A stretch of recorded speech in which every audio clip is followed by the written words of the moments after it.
Assalamualaikum warahmatullahi wabarakatuh. Kawan-kawan ruang hampa dimanapun teman-teman berada, masih bersama saya Idris Firmansyah dalam segmen berbincang dengan narasumber. Kali ini kita kedatangan tamu. Dia adalah Mas Wur, biasanya dipanggil Mr. Wur. Selamat malam Mister. Malam. Gimana kabarnya? Baik, agak error. Agak error. Agak error. Ya mungkin Mas Wur ini punya sedikit kelebihannya, dia bisa menerawang suatu hal. Makanya dia bilang agak error, berarti di sini dia sedang menangkap sinyal-sinyal tertentu seperti itu mungkin. Ya, dimana pada malam hari ini Mas Wur akan menceritakan pengalaman ketika Mas Wur kecil. Dia sering kali dihantui oleh sosok-sosok makhluk halus ya di sekitar lingkungan Mas Wur berada seperti itu. Ya, itu dia spill sedikit dari cerita Mas yang akan Mas Wur sampaikan seperti itu ya Mas Wur ya. Ya, betul sekali. Ini ngomong-ngomong kelihatannya kok horor banget, udah hitam-hitam semua ya. Iya. Kacamatanya juga hitam, keren. Suka yang berbau mistis emang. Suka emang Suka ya. banget. Ya mungkin langsung saja kita tanya-tanya seputar pengalaman Mas Wur yang dulu waktu kecil dia sering dihantui oleh sosok makhluk halus seperti itu. Itu awal mula kejadiannya ketika kecil itu seperti apa sih Mas Pur? Mungkin bisa diceritakan langsung biar nggak penasaran. Iya, ini pas kecil kan emang rumah saya itu dulu itu rumah tua, jarang dihuni oleh keluarga gitu. Terus juga bekas perang Belanda. Kebetulan di rumah juga itu di depannya itu ada kuburan Belanda. Terus di sebelahnya itu kebun, sungai, terus ada gedung-gedung tua gitu. Ini di mana? Di daerah mana ini? Di daerah Sidoarjo, Durung Banjar, Candi. Di daerah Candi Sidoarjo ya. Iya. Mungkin bisa langsung diceritakan awal mulai Mas Pur dapat teror-teror itu seperti itu gimana sih? Itu pas saya masih TK besar. Itu emang dulu itu kamarnya itu jarang dihuni, terus juga jarang dibuat ibadah kebetulan. Terus itu emang nenek-nenek ibu itu suka cerita kalau juga sering dihantui. Terus juga auranya itu menyebar ke tubuh saya. Hingga pas saya itu mau tidur, itu ada orang rambutnya panjang, pakai jubah putih. Terus itu saya itu nggak langsung merem gini, saya merem dulu. Terus saya intip dikit gini, orangnya itu langsung di depan saya gini. Wujudnya itu seperti apa sosoknya? Bisa dideskripsikan mungkin? Untuk wujudnya itu rambutnya panjang. Terus saya lihat sampai bawah itu ininya itu kakinya nggak nyentuh tanah. Sambil terbang gini. Mukanya itu sama, tidak ada matanya, tidak ada hidung. Jadi cuman senyum tapi datar gini. Wih, jadi di mukanya itu hanya ada mulutnya saja. Mulutnya saja. Itu sampai sekarang saya tidak bisa melupakan itu. Asli tanpa direkayasa. Kemudian ketika waktu itu apa yang Mas Wur lakukan pada saat itu? Saya itu langsung pindah kamar, langsung nggak tidur di situ dulu, nggak tidur di rumah. Soalnya itu saya merem gini, terus saya intip bentar. Itu makhluknya itu masih berdiri gini, nggak nyentuh tanah. Terus saya merem gini lagi. Terus saya buka perlahan-lahan, gini. Nggak ada. Jadi saya itu langsung besoknya itu pindah rumah, maksudnya nginep di rumah nenek. Jadi ada sedikit ketakutan ya semenjak peristiwa itu ya? Iya, ada sedikit ketakutan. Bahkan terus 2 minggu sesudahnya itu lagi cerita sama ibu tentang hal-hal mistis. Terus tiba-tiba ya di jendela itu ada orang dok gitu. Sampai ibuku bilang, "Hei, sopo?" gitu. "Siapa itu?" gitu. Pas malam-malam ini? Iya, pas malam-malam. Terus ibu saya ke kamar mandi, saya buka perlahan-lahan. Blak. Lah malah yang di gedung tua itu yang keluar wayang gini. Yang di gedung tua itu sebelah mana? sebelah rumah saya. Jadi rumahmu, kemudian Rumah. sebelahnya Sebelahnya ini Sebelahnya? gedung tua. Ini sungai, di tengah-tengahnya sungai. sungai. Itu langsung ada wayang dua gini. Terus tiba-tiba ibu saya datang. Itu langsung saya itu langsung merem. Kalau ada kejadian hal mesti saya merem bentar. Terus saya coba melek, nggak ada lagi. Tapi di gedung itu emang nggak ada penghuninya ya? Nggak ada, soalnya itu gedung tua. Dulu itu kolam renang, base gitu.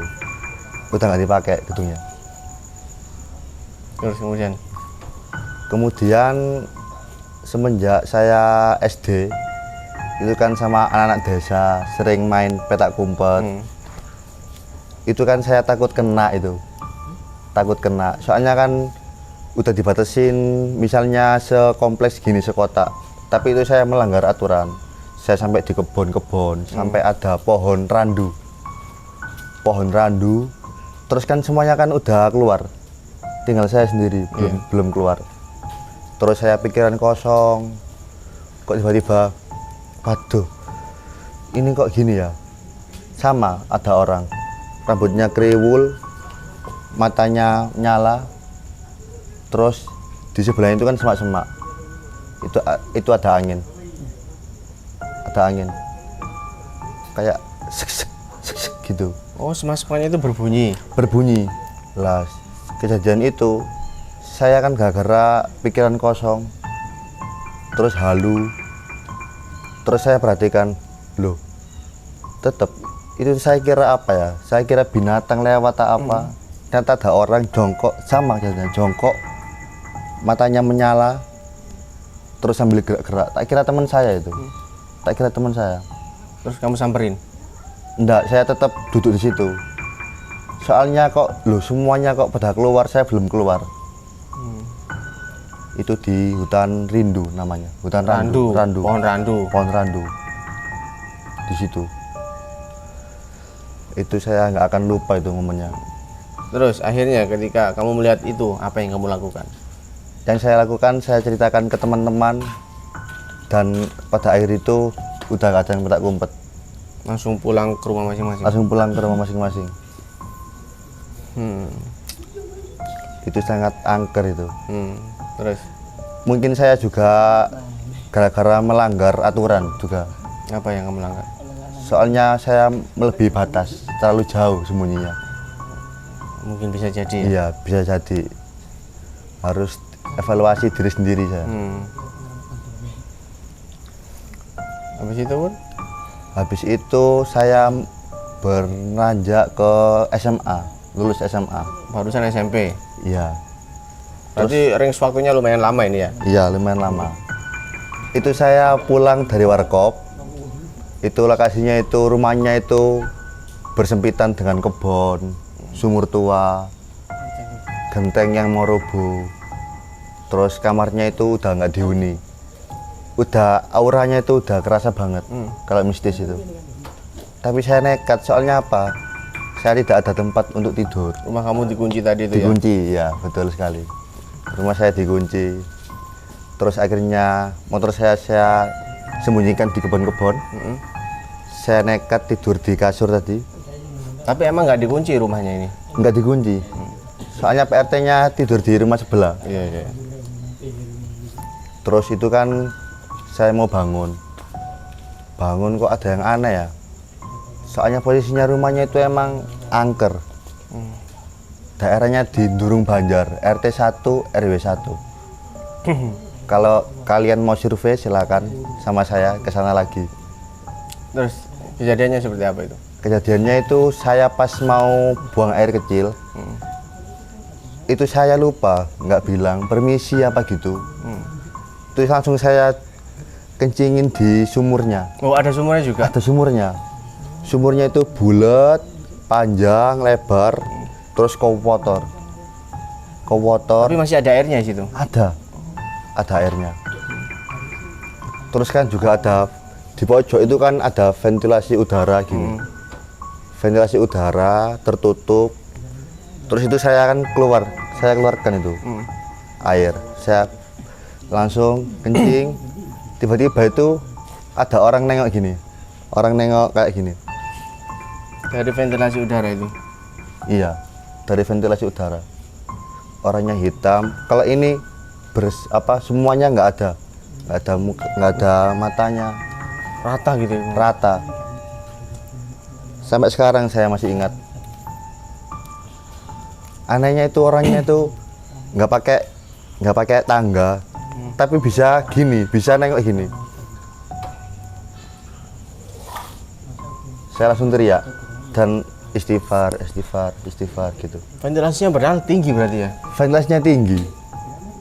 Terus orangnya itu makhluk gaibnya itu cuma nongolin kepalanya gini. Seret. Gitu aja. Durasi 3 detik saya masih ingat. Itu saya bangun tidur nggak sadar, langsung buang air kecil sembarangan. Sembrono. Terus setelah itu, ketika kamu habis melihat makhluk itu, gimana respon kamu? Saya langsung sesak itu, teriak, sesak. Soalnya apa ya, saya juga merasa bersalah itu. Gimana apa-apa kan juga kan, kalau makhluk halus kan selama kita tidak ganggu juga tidak akan diganggu. Iya benar. Benar gitu. Itu udah hukum alam itu. Setelah kejadian itu, kamu masih tinggal di situ atau seperti apa? Setelah kejadian itu, saya udah trauma, saya udah kapok, nggak tidur di situ lagi. Berarti kamu setelah kejadian itu kamu pulang ke rumah, berarti nggak jadi Pulang tidur ke di situ rumah, ya? nggak jadi. Setelah kejadian itu, saya tidak lagi tidur di situ saya. Jadi nggak jadi tidur di situ? Iya, nggak jadi. Langsung di rumah saya istighfar, mandi junub tadi. Oh, mandi besar juga? Iya, mandi besar juga. Mungkin biar nggak ada gangguan lagi gitu ya? Biar nggak ada gangguan lagi. Terus saya kan 1 bulan lagi, apa itu pas SMA? Pas SMA? Iya. Pas SMA kan emang rumah sepi. Tinggal saya, ibu sama nenek. Itu kebetulan pas hujan. Saya kan di selambu. Di selambu itu ya apa maksudnya? Kayak gorden gitu. Iya, kenapa? Iya, orang Jawa kan anggapnya itu selambu gitu. Iya. Itu saya digandoli sama makhluk. Digandolin di sini. Iya. Itu saya teriak sampai saya bicara kotor-kotor gitu dengan spontanitas. Waktu kamu di ini apa itu? Di bawah gorden. Di bawah gorden. Iya. Terus yang kamu lihat itu sosok apa? Itu orangnya kurus, mukanya lonjong, lancip, kayak alien tapi kayak simpanse gitu. Itu saya digandolin, saya teriak, saya mau nangis itu. Soalnya pikiran lagi kosong, saya kan suka ngelamun dulu. Soalnya kan gak ada kegiatan gitu. Saya minta tolong, bu, mbak, minta tolong. Itu ya Allah gitu saya. Berat, di sini tuh berat. Terus saya itu tiba-tiba gini. Di sini tuh ada yang gandolin gitu loh. Akhirnya saya langsung sholat tahajud. Setelah saya sholat tadi kan saya berharap bisa menentukan semoga tidak ada makhluk-makhluk halus di rumah gitu kan. Soalnya kan juga jarang ditempatin, jarang mungkin dibuat ibadah gitu. Juga apa namanya, gedungnya juga kan tua rumahnya, rumah-rumah klasik gitu. Rumah zaman dulu lah ya gitu. Rumah ya? zaman dulu, betul. Setelah itu ada ini enggak kejadian lagi nggak? Ada. Setelah saya lulus SMA, saya kan juga hidup lantang-lantung dulu. Saya tidak kuliah, tidak bekerja. Itu saya ngelamun, pikiran kosong. Terus capek kan, nyari kegiatan lain. Pas saya mau tidur di kamar, antara sadar atau tidak sadar, itu saya itu di depan saya itu ada sosok genderuwo, kuntilanak, pocong gitu. Langsung menampakkan di depanmu gitu? Iya. Terus ketika saya itu tindian juga. Ketika saya tindian, itu ada sosok yang mendekati muka saya. Seperti pocong, kuntilanak, genderuwo. Dan saya itu sadar tapi tubuh saya tidak bisa bergerak. Iya. Saya tidak bisa bergerak. Langsung itu tiba-tiba ada sosok kuntilanak. Itu menyetubuhi saya. Dan saya itu tidak bisa bergerak tapi bisa mendengarkan keluarga ngomong. Saya itu menjerit di hati, mau minta tolong nggak bisa, gerak nggak bisa. Ketika tubuh saya terlentang seperti ini, itu kuntilanak itu melakukan persetubuhan dengan saya. Kamu merasakan itu? Merasakan. Terus? Kejadiannya itu tiba-tiba saya juga keluar tadi. Oh, langsung klimaks berarti kamu? Klimaks. Habis itu apa yang membuat kamu sadar bahwasanya ini adalah sosok kuntilanak dan ini kamu ketindihan? Soalnya tadi kan di awal saya mau tidur itu dihantui dulu. Oh, iya. Ada gambaran dulu gitu. Tapi cantik nggak kuntilanaknya itu? Enggak, Gimana mukanya? rusak, Rusak. rusak. Kamu nggak ada pemberontakan menjerit atau seperti apa gitu? Enggak bisa, soalnya nggak bisa gerak. Kayak tindihan tadi nggak bisa Iya. gerak. Tapi mata ini melek, tapi mau ngomong ke siapa itu nggak bisa. Berarti kamu cuma terlontang dan pasrah gini ya? Dan pasrah. Mau gerak-gerak gini nggak bisa. Dan saya menjerit istighfar, istighfar, istighfar gitu. Habis itu kamu sadarnya itu karena apa? Karena mungkin faktor ngelamun bisa kecapean. Enggak, ketika kamu sudah melakukan persetubuhan itu, Kak. Terus sadarnya itu karena apa kamu? Kok bisa sadar lagi? Sadar lagi tuh langsung terbangun tadi, mengucapkan istighfar gitu. Karena istighfar tadi itu ya Istighfar. berarti ya? Iya. Berarti karena istighfar yang terus menerus itu akhirnya kamu terbebas dari tindihan tadi itu Tindihan ya? tadi, iya. Wih, luar biasa. Pengalaman yang apa itu? Membekas banget benar-benar Membekas ya? banget Sampai kamu melakukan persetubuhan itu ya? sampai melakukan persetubuhan. Ya, intinya dari cerita Mas Sur adalah lebih banyak menjaga sikap dan usahakan pikiran tidak kosong. Kemudian yang paling penting berbakti kepada orang tua, Mas Sur ya. Iya. Ya, sekian edisi narasumber pada malam hari ini. Kita bertemu lagi di narasumber yang lainnya. Salam ruang hamba. Terima kasih. Assalamualaikum warahmatullahi wabarakatuh.